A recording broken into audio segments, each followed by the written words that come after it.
نہیں ہوتی. یہ تو بات سمجھ میں آ گئی کہ دنیا گول ہے، اور دنیا گول ہے تو اس کے بیچ میں خانہ کعبہ ہے. یہ بات یہاں پہ ختم نہیں ہوتی.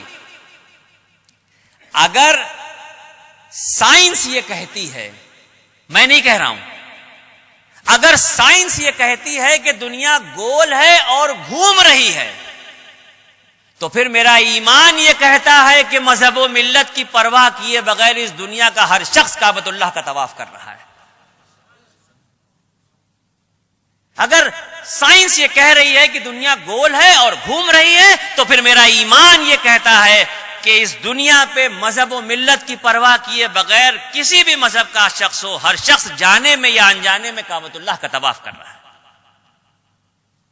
یہ اس کی عظمتیں ہیں، یہ اس کی برکتیں ہیں. اس کو صرف دیکھنے سے اگر آپ کو فیض مل رہا ہے، اگر اس کو، میں نے کئی بار لوگوں کو دیکھا کہ محسوس کیا کہ بھرے ہوئے دل سے پہنچے ہیں، کچھ آتا ہی نہیں ہے، کچھ پتا ہی نہیں ہے، کیا پڑھنا ہے نہیں پتا ہے، اور صرف خانہ کعبہ کو مسکراتے ہوئے دیکھ رہے ہیں. ایسا لگتا ہے کہ جیسے کوئی کنیکشن بن جاتا ہے، جیسے بلوٹوتھ کا کنیکشن ہوتا ہے کہ آپ کے دل کے حالات ٹرانسفر ہو رہے ہیں اور وہاں سے کنورٹ ہو کے وہ نیکیوں کی شکل میں آپ کے دل میں آ رہی ہیں.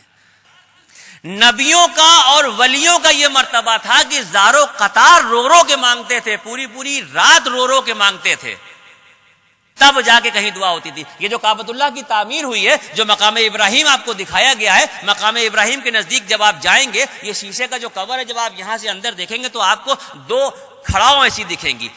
ایک پتھر ہے جس پہ دو پیر رکھے جاتے ہیں، یہ لفٹ کا کام کرتا تھا پتھر. ابراہیم علیہ السلام اس پہ کھڑے ہوتے تھے، یہ ہوا میں اٹھتا تھا اور خانہ کعبہ کی تعمیر ہوتی تھی. خانہ کعبہ کی تعمیر کا اس کا معاملہ کیا تھا؟ 1400 سال تو ہو گئے اللہ کے نبی کو.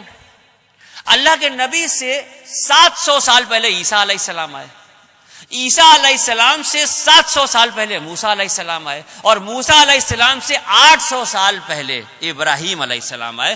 اگر یہ 1400 سال ہٹا بھی دیں ہم اللہ کے نبی کے، تو 2200 سال اللہ کے نبی اور ابراہیم علیہ السلام کے بیچ کے تھے.